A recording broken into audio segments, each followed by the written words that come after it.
Ayun, so panibagong video na naman for CE410 or hydraulics. Para sa video na to ay mag-compute ulit tayo ng mga problems about the applications on major and minor head losses. So sa mga hindi pa nakapanood ng video lecture ko tungkol sa major and minor head losses, ilalagay ko yung link sa description sa baba. Tara! Let's go! So ito yung problem. Problem number 8. Determine the head loss at pipe number 2 and the total head loss in the system if Q sub 1 is 15 liters per second. So, refer on the figure shown below. So, ito yung figure. So, yung figure ay composed of multiple pipes. Pipes 1, 2, 3, and 4. And pipes 2 and 3 are connected on common junction. So, this is a junction A. And this is junction B. So, ayan, yung pipes ay given na yung mga essential na properties or yung mga specifications gaya ng diameter, yung total length, and yung friction factor F para dun sa pipe. So, magkakaparehas lang naman yung friction factor, 0.025. Ngayon, yung system, bale, ang inlet natin ay pipe number 1. And from pipe number 1 ay mag-split ang flow to pipe number 2 and pipe number 3. And eventually ay mag-meet na yung flows na yan papunta sa pipe number 4. So, ang required o yung kailangan nating i-compute ay yung head loss due to pipe friction at pipe number 2, as well as what is the total head loss in the system. So, ito yung pipe number 2. So, part siya ng parallel pipes. Pipes number 2 and 3. So, ngayon, since yung ating system is composed of series and parallel connection, series from 1 to 4 or 1, 3, 4, ay meron pa tayong madadagdag na parallel connection for pipes 2 and 3. Meron tayong gagamiting mga essential equations na na-discuss natin dun sa ating lecture. So, yung equations na gagamitin natin for this specific problem ay simulan natin sa flow rate. No? So, yung flow rate, which is Q sub 1 or yung incoming flow from pipe number 1 is also equivalent to, syempre nag-split yung flow, equal yan sa flow rate from pipe number 2 plus the flow rate at pipe number 3 and also equal to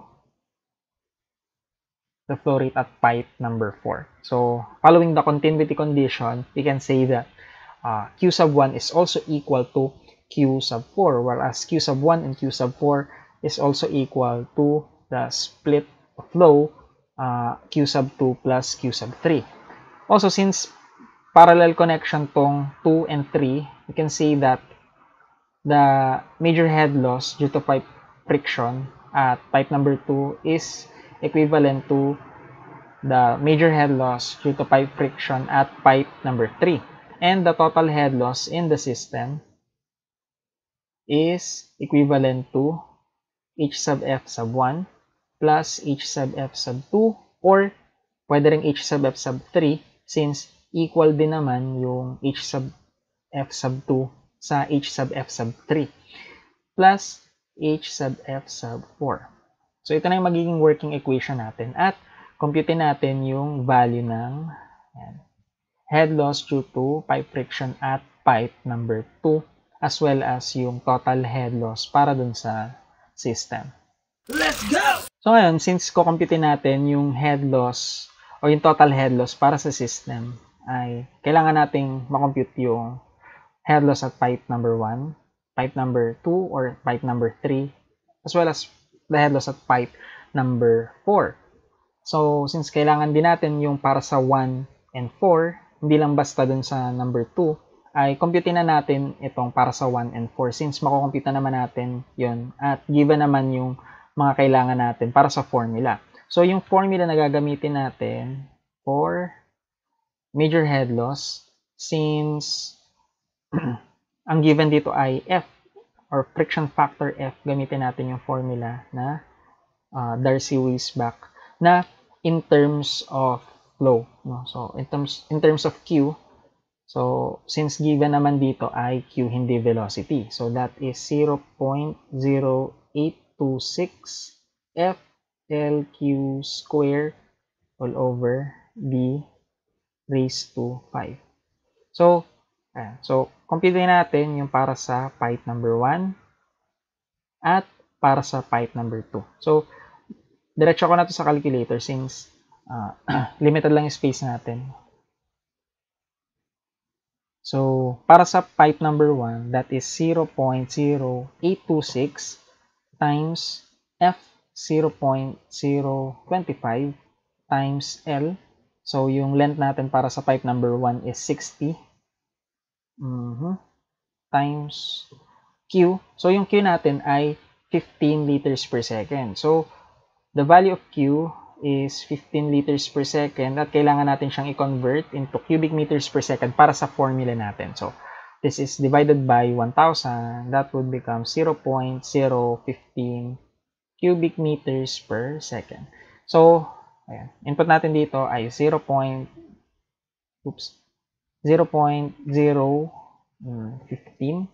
squared or raised to 2 all over yung pipe diameter is 150 millimeters, so that is 0.15 raised to 5. So ito yung ma-compute natin na head loss at pipe number 1. So that is 0.3671.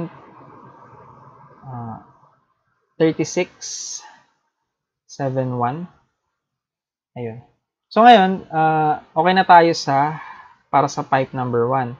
So store natin to at A para magamit natin siya sa solution later on. So that is shift store to A. Ayun. So balikan natin yung na-input natin na mga values dito. Palitan lang natin para sa pipe number 4. So para sa pipe number 4, yung pipe diameter doon is 100 millimeters. So that is 0.1 raised to 5. Ayan. Yung flow rate same pa rin since Q1 is also equivalent to Q4. So yung length is 100 at yung F or yung friction factor ay same pa rin. So ito yung na-compute na head loss at pipe number 4. So that is 4.646 meters. Tapos store natin to sa B dito sa ating calculator. So, ayan. Kasi gagamitin pa nga natin siya sa ating solution later. So, stored na yung H sub F sub 1 at H sub F sub 4. So, okay na tayo dun. So, ngayon naman ay compute naman natin yung head loss para sa pipe number 2. So, ngayon, try natin gamitin itong ating equations. No? Since, ayun, meron naman tayong pwedeng gamitin ng mga working equations dito at baka mapalabas natin yung value ng head loss at pipe number 2. So that is, palitan ko yung aking pen color. So that is H sub F sub 2 is also equivalent to H sub F sub 3. So, ngayon, input natin yung formula, no? So, H sub F sub 2 is also equivalent to 0.0826 F para sa 2, yung L para sa 2, and yung Q para sa 2. So, magbabago na yung Q, no? Para sa pipe number 2 squared all over B sub 2 raised to 5. That is equivalent to 0.0826 F sub 3, L sub 3, Q sub 3. Iba rin yung Q natin sa pipe number 3 all over b sub 3 raised to 5. So, may mga makakancel out tayo dito, no? Since yung constant naman ay parehas, pwede natin siyang i-cancel out. So, papang ko lang yung pen color ko. So, cancel out na natin to. Ayan. So, ngayon, kung titingnan natin dito sa ating figure, magkakaparehas lang yung value ng f. So, makakancel out lang yung f dito. Okay? So, ngayon, ano yung matitira?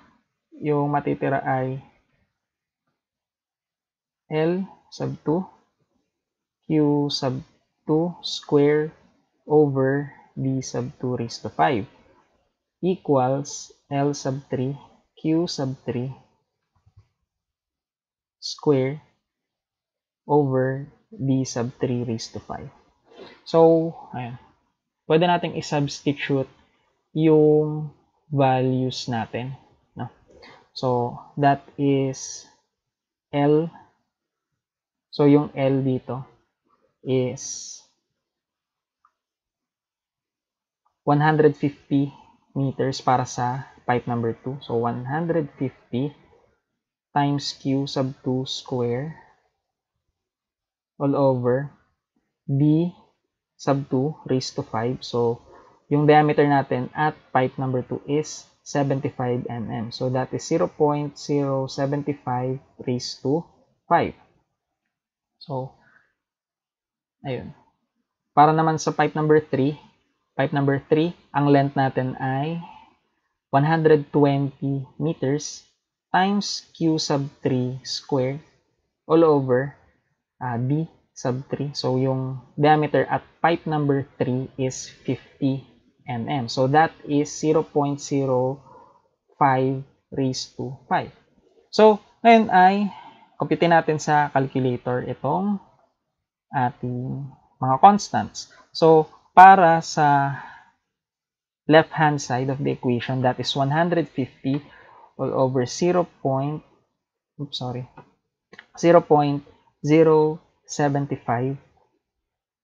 raised to 5. Ayan. Ayan. So, masyadong malaki yung value natin. No? So, ngayon, since sobrang laki niyang value na yan, okay, pwede nating i-store to sa C. Okay. So, store natin sa C yung constant para dito sa left-hand side of the equation. That is C times Q. So, Q sub 2 square is equal to, so para naman dun sa, para sa pipe number 3, that is 120 divided by 0.05 raised to 5. Ayun, masyadong mataas talaga yung value. Anyway, ganun talaga. That is shift store B. Ayan. So, ayan. Na-store ko na yung value nitong constant na to. So, write down ko lang dito na ito ay ayan, at C. And this one is the stored value at B. So, ayan. Sulat ko dito, B Q sub 3 square. Ngayon, pwede nating ayan, computein yung value ng Q in terms of Q sub 2 in terms of Q sub 3. Or pwede rin naman Q sub 3 in terms of Q sub 2. So, ngayon, since ang kailangan naman natin ay itong Q sub 2 para makompute natin yung value ng H sub F sub 2, no? Ay ito yung gamitin nating ang ating independent variable. So, pwede ko sabihin that Q sub 3, yun yung ilalagay ko sa left-hand side of the equation. So, that is Q sub 3 square is equal to C divided by D. Ayan. Tama. C over D times Q sub 2 square. So, ngayon, kunin ko yung value ng Q sub 3. No? So, Q sub 3 is equal to the square root of, hindi ko na muna i-calculate tong C over D sa ating calculator. No? Hahaba pa yung value, mag-store na naman tayo ng panibagong value anyway. So, ngayon, ang gagawin natin ay gamitin pa natin itong Q sub 3 sa ating iba pang working equation na mai-involve yung either Q sub 3 or Q sub 2. So, ngayon, meron pa tayong another working equation dito, which is Q sub 1 is equal to Q sub 2 plus Q sub 3. So, ngayon, sulat natin siya dito. Q sub 1 is equal to Q sub 2 plus Q sub 3. Ngayon, si Q sub 1 is also equivalent to 15 liters per second. So, that is 0.015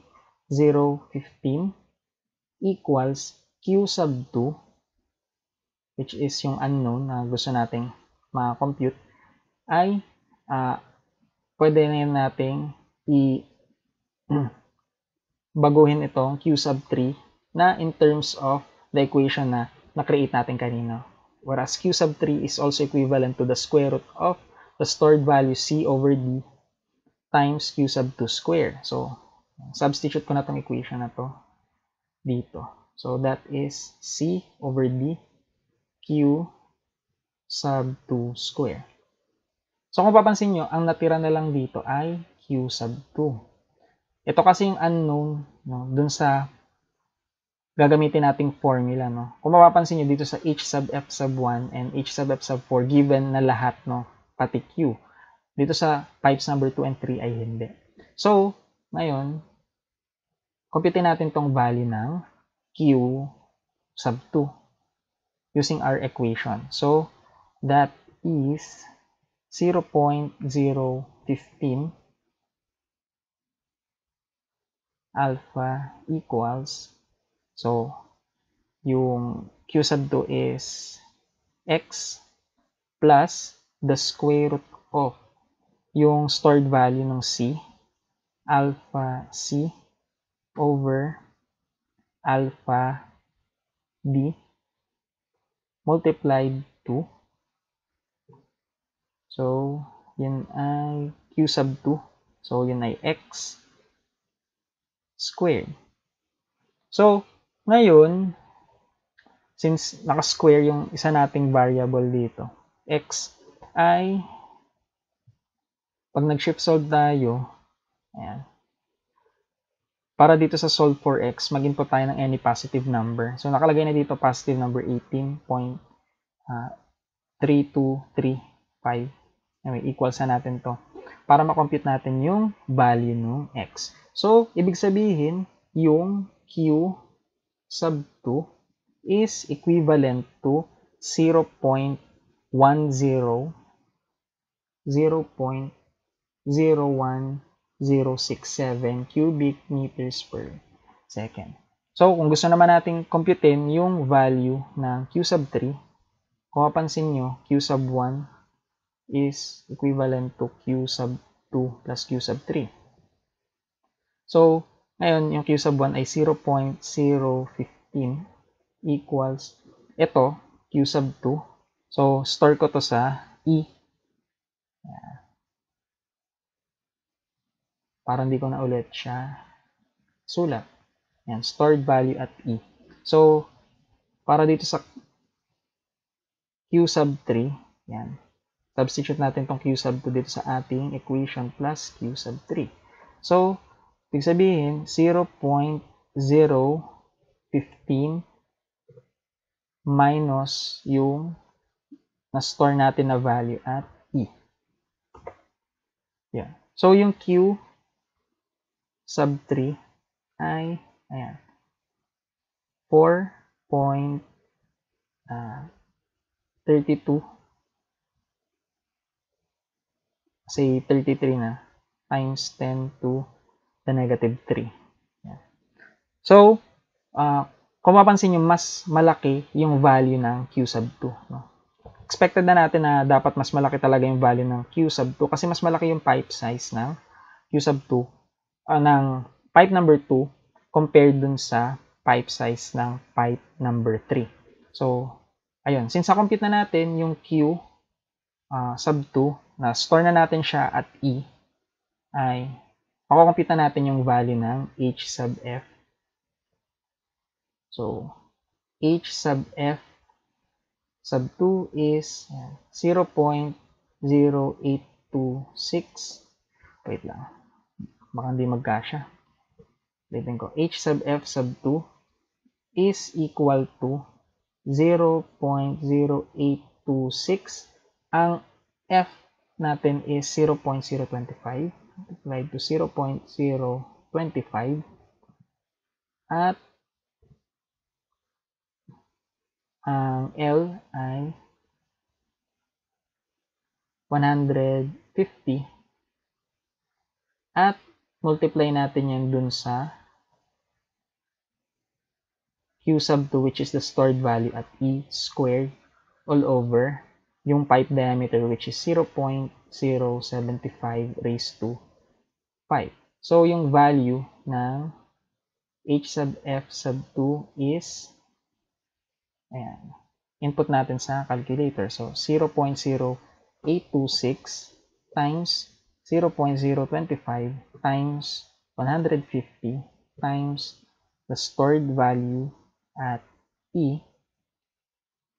squared all over 0.075 raised to 5. Ayun, so medyo malaki yung ating head loss dito. So that is 14.86 meters. So ito yung na-compute na natin na H sub F sub 2. So okay na tayo dito. Okay na tayo dito.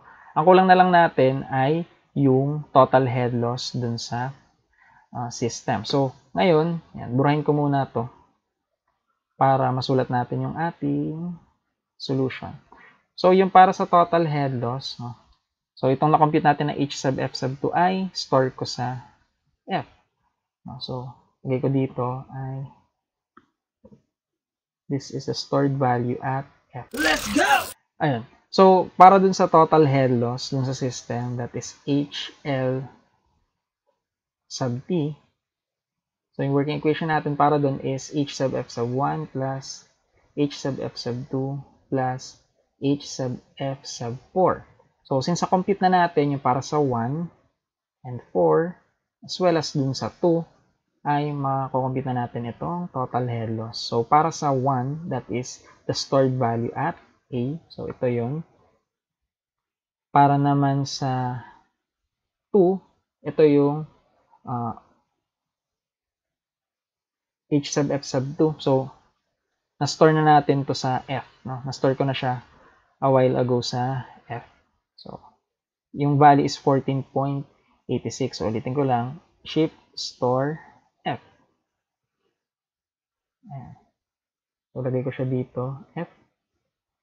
Plus, yung para naman sa pipe number 4. So, ito yun. H sub F sub 4. That is the stored value at B. So, yung total head loss is equal to alpha A plus alpha B. Sorry, alpha F muna pala. Plus alpha B. Ayan. So, yung total head loss is 19.8757.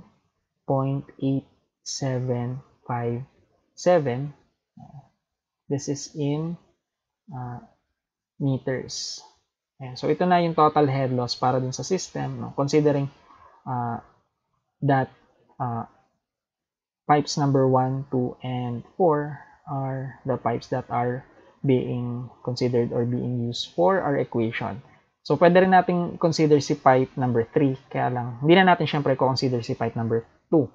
So, magiging equation natin, kung i-consider natin si pipe number 3 ay H sub F sub 1 plus H sub F sub 3 plus H sub F sub 4. So, same lang din naman yung mako-compute natin na value ng total head loss. Let's go! At yun lang para sa video na to. Sana may natutunan kayo at see you sa next video. Thank you so much.